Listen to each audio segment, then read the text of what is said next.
My name is Brittany Williams, representing the Teaching and Learning Center, and I'm joined here by Drs. Julie Spear and Dr. Quincy Conley, and we are thrilled that you have chosen to join us today. This is the second session in our three-part Fall Seminar Series on educational technology. If you weren't able to watch the first one, it is up on our TLC Learning channel. I definitely guarantee you check that one out. It was full of really good tips and tricks. Today's purpose and session carries that same theme from that first demonstration. We're going to look, it's going to look a little different than our usual seminar series. This is a 20-minute demonstration. So throughout the demonstration, I'm going to show you a couple of tools. I'll ask you to complete a couple poll activities, so be ready, and we will communicate when those activities start. We're going to do it through Zoom and then another platform at the very end. So for the most part, I'm going to ask you to save your questions for the end or throw those in the Zoom chat. My wonderful colleagues will be monitoring the chat for any questions. There will be time at the very end of this 20-minute session to field any questions. So let's take a look at our agenda for today. We're going to showcase some of the factors that we consider when aiding educators to select a new technology. We will consider our choices and explore these factors through the lens of addressing them through three common educational challenges that we hear all the time. We will include a side-by-side comparison chart and informally talk through some of the things that we look at when we're attempting to select a tool to meet the needs of our faculty members. What we'll then do is we'll focus on one tool per challenge and demonstrate a user experience. So showing on your screen are three common educational problems, as I mentioned, we hear from our faculty often. One way to address these challenges might be to incorporate polling activities and to ensure that we're all on the same page when we talk about verbiage. Polling, in our case, is an active learning technique and a versatile tool that can be used to engage and assess our students, usually in real time, but we'll see how we can do that asynchronously as well, with low or no stakes, meaning those activities don't heavily impact the student's grade. So at the TLC, we often get this question when it comes to selecting a tool or when someone is considering adopting a new technology from a list of available options. Just tell me which one to use. Which polling tool is best? But that best is tricky, right? That best word. There may be some options that will work, but other options that might work better given the situational factors that are unique to their situation. I see some CDI folks in here nodding, yep, situational factors. There are just a few questions that come to mind when we're considering selecting a tool to address the problem that we're encountering. You're going to see up on your screen several that we have thought of just off the bat. There could be more though. So once we've considered some of these situational factors, we've answered these questions, we would compare those factors to the platform's features to help us narrow down our choice. But given how many options we have to choose from, this is where it can get really confusing sometimes. So to add a little bit of context to what I'm saying, let's examine how we might look at this educational challenge, formative assessment, meaning I'm not certain what which part of my content my students are understanding, or maybe the parts of my content that they're particularly finding confusing. So with this first demonstration, I'd like you to imagine that this is a pharmacy educator whose course has over 40 students and they meet virtually. The educators are looking for a tool to assess their students' clinical knowledge and their decisions. So right away, we start narrowing in on some tools that might work, but we need to look at their situational factors. So the first thing I'm queuing in on is Zoom. They're already using Zoom since they're meeting virtually. And Zoom, for all of our audience, is the video conferencing platform we're currently using. And it has a lot of robust, powerful tools that not many people explore, including a share screen option, chat capability, whiteboard, and then, of course, polling. Mentimeter is another one. It's a web-based presentation tool that is designed to work for in-person as well as virtual settings. It has a lot of really amazing tools to interact with students in real time. They might do that by taking a poll, presenting a quiz, or conducting a word cloud activity, just to name a couple of options. So again, we talked about that we would compare the features when we think about their situational factors. So the first thing I'm looking at is how many responses can I get? So we already know that the faculty member has 40, so we're okay in choosing either tool. How many questions?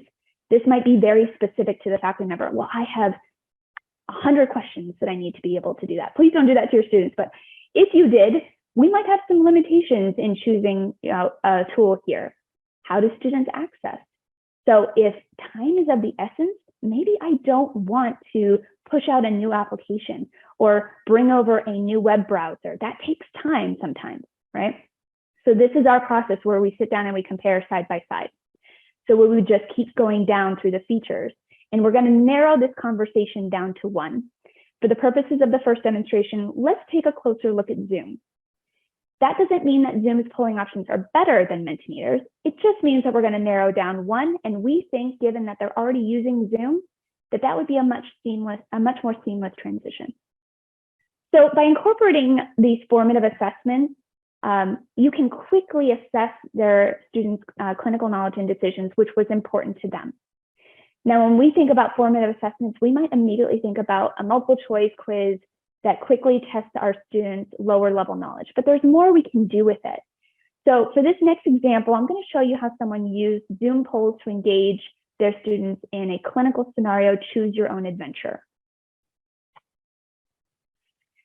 So Cornelissen et al., and we will share all of our resources and references in the podcast episode that will drop on Thursday, but I'll reference this article. Cornelissen et al. Held their virtual classes using Zoom. They decided to implement technology to aid them in assessing their clinical reasoning and decided that Zoom polls could be used to help include them more in an interactive simulated clinical decision activity. So the Zoom multiple choice questions were used so that the students could select a choice from the options provided.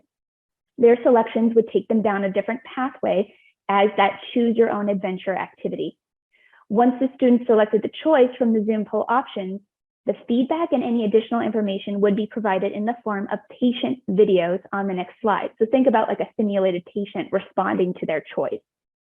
3 different decision-making pathways led the student down 3 different outcomes. So by using the Zoom polls, the exercise became more interactive, and the students could reflect on any prior discussions they may have had. The instructors also get to see which areas need to be maybe better reinforced or clarified. So let's demonstrate that with you now. We're going to launch a Zoom poll, and we're going to simulate this type of experience. So the details of the clinical case would go here, and we're going down a set simulated experience where then it's time to involve my students. So I go ahead and I launch my poll. So as the instructor, I'm sitting here waiting for my students to respond to the poll, and I'm watching the reactions live as you see on your screen. So I'll pull that off screen so you can interact with it. And there are no right answers here. I just want you to see what it looks like from the student's perspective. Okay, so as I'm watching, what I can do is I can say, okay, great. So it looks like everyone may have decided that I need to refer my patient to their primary care provider. So let's say that option was option A. What I could do is I could say, okay, using an action button, I take them down that path. Thank you all for participating in the poll. I appreciate it. So as you can see from your screen, the student would see feedback from the patient responding to that choice. The audio has been removed from your video, so don't think there's something wrong with your audio. You could continue down with this clinical scenario until it reached a conclusion. We will provide a few resources in the chat to explore the use of action buttons in PowerPoint and linking slides using Google Slides if this is of interest to you. Okay, so for the next demonstration, I want you to imagine that this is a dental educator who has over 120 students in his course. He is assigning homework that will be practiced in the next session. So for those that are familiar, this is more of a flipped activity. He's also looking to repurpose his existing video content. So he doesn't want to create a new video, but he wants to maybe spice up what he already has. He also has anecdotal evidence that the students from previous classes either watched his videos at 2 times the speed or didn't watch them at all. So which tool should he use given what we know? And let's examine 2. So my colleagues will put a couple of links in the chat if you want to learn more, but Echo 360 Interactive Media offers polls and quizzes that can be added to a personal library. The tools include analytics and various custom feedback options.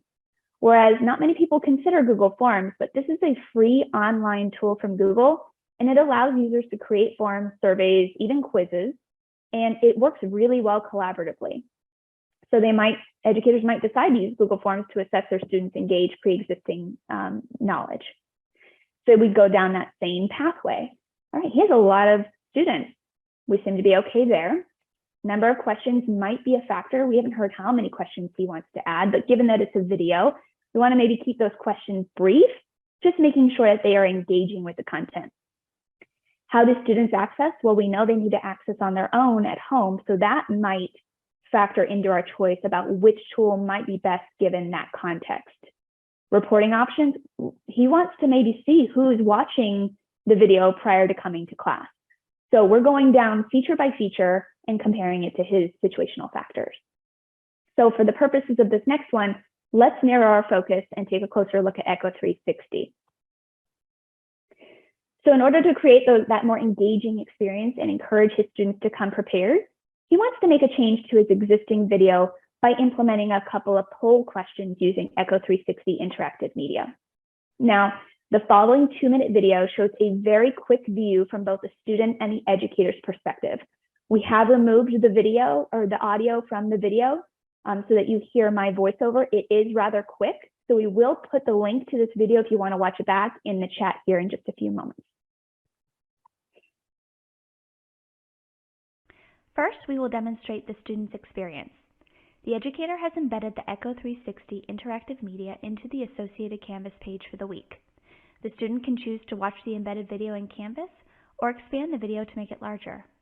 This video includes a voiceover demonstration for how to fabricate a denture. For the purposes of this demonstration, we've removed the audio. After clicking play, the student watches the content and they are then asked to complete the first poll question. As we saw in our comparison chart, there are a few question types available to the educator. Zooming out, we can see the feedback is provided automatically, which the educator has set up ahead of time. As the video continues, the student has the option to ask questions, post comments about the video, all without leaving the content. All students with access to the video may comment and address or ask questions as needed. When using image polls, educators have the option to mark a correct answer.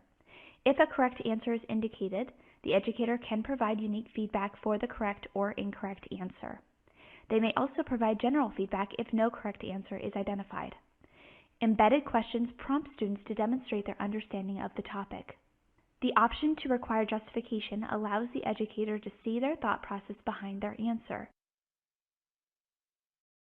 Embedded polls create pause activities so students can no longer fly through the content as they had done previously. Now, let's take a look from the educator's experience. The Analytics tab is visible to any administrator or instructor who can open the media details. It is not visible to students or teaching assistants.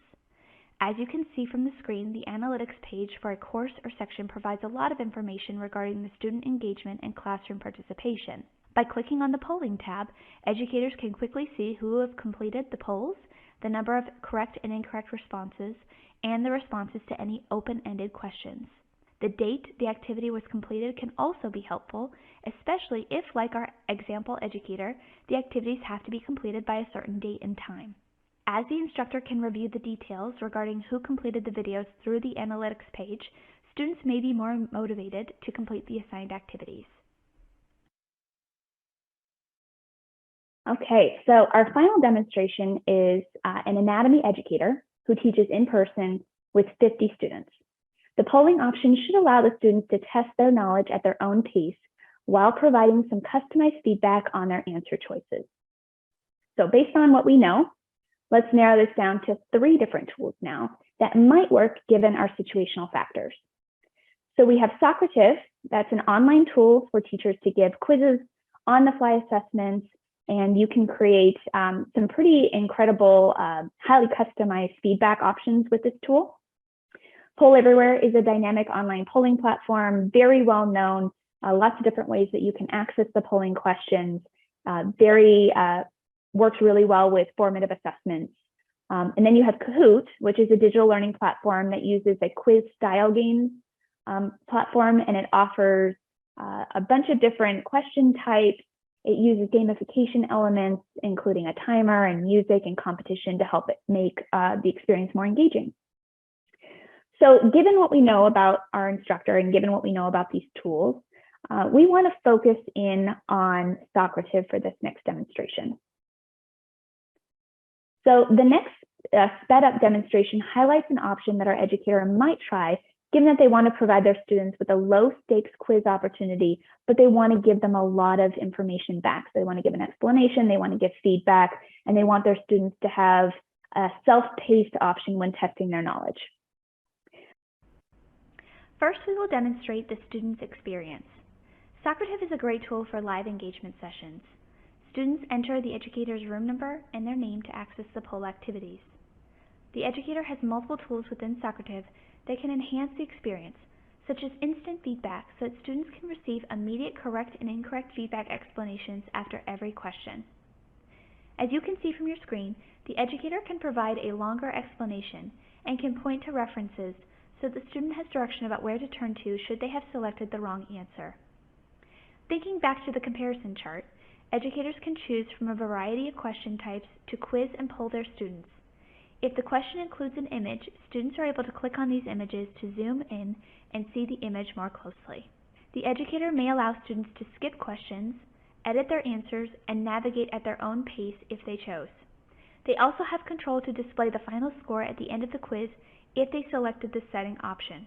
Now we will take a look from the educator's experience. From your screen, you can see the quiz option, which we just saw, an exit ticket option, and a space race option, which is a competition-style quiz. Educators also can create quick questions on the fly. Socrative has a few tabs which clearly indicate the actions that take place in each section of the tool. When the educator is ready for students to complete an assessment, they launch the desired quiz and select the settings, as you can see on the screen, that coincide with their goals, whether that be instant feedback or showing the final score at the end. From our screen, you will see a sped-up version of the student joining a live session and the educator watching the results of the quiz live in the Results tab.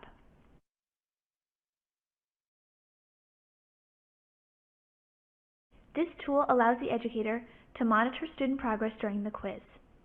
Finally, the educator can click into individual questions from the Results tab to see the student's responses to individual questions.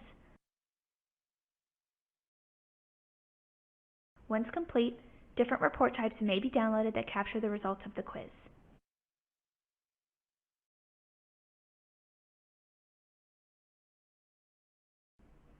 The reports can be downloaded into Excel, which can be used to store and analyze large amounts of data.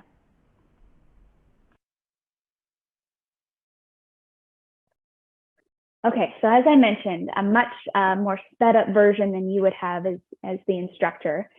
We had a very good question in the chat. What are the paid versions? Do we have access to this at ATSU? In the chart in this video, we only included the free versions of these tools. Almost every single tool has a paid for version or one where if you pay a subscription, you get access to more and more features. We're only interested in showing you the features that you have immediate access to. Okay, so for our final activity, we would like to demonstrate another one of Socrative's tools. This platform allows for really easy and seamless exit tickets, meaning an activity that I might ask my students or participants to complete before they left for the day or when the module had ended. I typically use these results from similar activities to modify future activities or the content I may be teaching for the next week. So let's give you that perspective as a user now. So on your screen, you're going to see two different ways to participate. You have the choice to either type the link, or my colleagues will throw the link in the chat now. Type this link into your web browser or click the link, and you can use your camera app on your smartphone to scan the QR code using your camera option. Step 2, you would enter my unique room number, which is the 6LCENFNIY. That's a mouthful. And then it's going to prompt you for your name. The first two questions are generic from Socrative, and the third question I'm going to display on my slide. So once I see some participants start to join, I'm going to switch over to display the third question. Okay, I'm seeing some people join. So you should be prompted to answer the first two questions that are generic. And then I'll switch over to the third question as soon as I see a couple more people join. I did keep those access instructions up on the slide if you're still wanting to try it out, but this would be the third question. And just to give you an idea from the instructor's point of view, I have the answers pulled off to my other screen. I'm going to narrow in on one of those questions so you could see some of the capabilities of the instructor. So I've hidden the names, but I have all the answers. So if there was a question that I wanted to pose about content area, I could pull this up and quickly show my students in real time if that were of interest to me. So thank you for participating in that. You could get the full experience. Okay, so our podcast episode that accompanies this presentation will drop on Thursday. We communicate that through our Google Calendar. Keep an eye out for your email on that. That will drop Thursday morning. We'll also put a link in the chat to today's slides if that's of interest to you. If you have questions or comments or just want to chat with us more about any of the tools that you saw, schedule a consultation with us. You can, again, take a picture with that QR code. We'll also drop the link in the Zoom chat here now.